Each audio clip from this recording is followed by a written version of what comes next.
મહત્વપૂર્ણ સમાચાર ચોટીલાથી સામે આવી રહ્યા છે કે ચોટીલાના કાબરણ ગામે ભેદભાવભરી નીતિ રાખતા પરિવાર સામે નાની મોરડી પોલીસ મથકે ફરિયાદ નોંધવામાં આવી છે।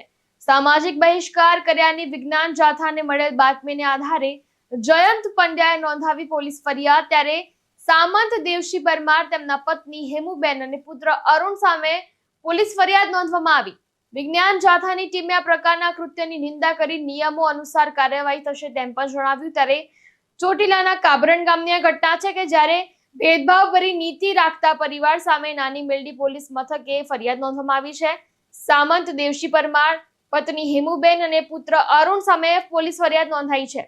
તો સામાજિક બહિષ્કાર કર્યાની વિજ્ઞાન જાથાને મળેલ બાતમીને આધારે જયંત પંડ્યાએ તેમના સામે પોલીસ ફરિયાદ નોંધાવી અને વિજ્ઞાન જાથાની ટીમે આ પ્રકારના કૃત્યની સખત નિંદા પણ કરી અને નિયમો અનુસાર કાર્યવાહી થશે તેમ પણ જણાવ્યું। તાલુકાના કાબરણ ગામના સામંત દેવશી પરમાર, એની પત્ની હેમુબેન અને પુત્ર અરુણ, આ ત્રણેય જ વ્યક્તિ ભેગા થઈ ષડયંત્રના ભાગરૂપે અમીરભાઈ ઉપર ખોટો આરોપ મૂકી અને ગામમાં નીચાજોણું થાય, સામાજિક બહિષ્કાર થાય, આવું કૃત્ય કરેલ છું। નવા વિધેયક પ્રમાણે કાયદામાં ગુનાને પાત્ર થાય છે અને કોઈપણ વ્યક્તિનો સામાજિક બહિષ્કાર કરવો તે ગુનો છે।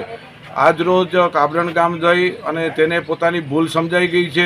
ભવિષ્યની અંદર એને ખ્યાલ નહોતો કે આ પ્રકારે ગુનો બને છે અને પોતે માફી માગવા અને કબૂલાતનામું આપવા પણ તૈયાર થઈ ગયા છે કે ભવિષ્યની અંદર કોઈ પણ વ્યક્તિને સામાજિક બહિષ્કાર થાય, કોઈ ડાકણા થાય કે આવા કોઈ પણ શબ્દ કહેવા એ પણ ગુનો બને છે, તેનું એને સભાન થયું છે, જેથી ભૂલ કબૂલી લીધી છે અને માફી માગી લીધી છે।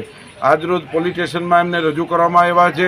એની સામે અત્યારે કાયદેસર કાર્યવાહીનો અલગ પત્ર પણ વિજ્ઞાન જાથાએ આપ્યો છે કે કોઈ પણ વ્યક્તિ ભારતની અંદર કોઈ પણ વ્યક્તિ છે, કોઈ પણ વ્યક્તિનો સામાજિક બહિષ્કાર થાય તેવા ઉચ્ચારણો કરે તો એ ગુનાને પાત્ર છે અને શિક્ષાને પાત્ર છે।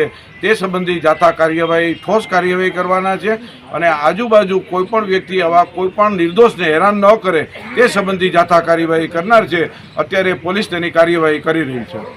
વિક્રમસિંહ જાડેજા સાથે ચક્રવાત ન્યૂઝ, ચોટીલા।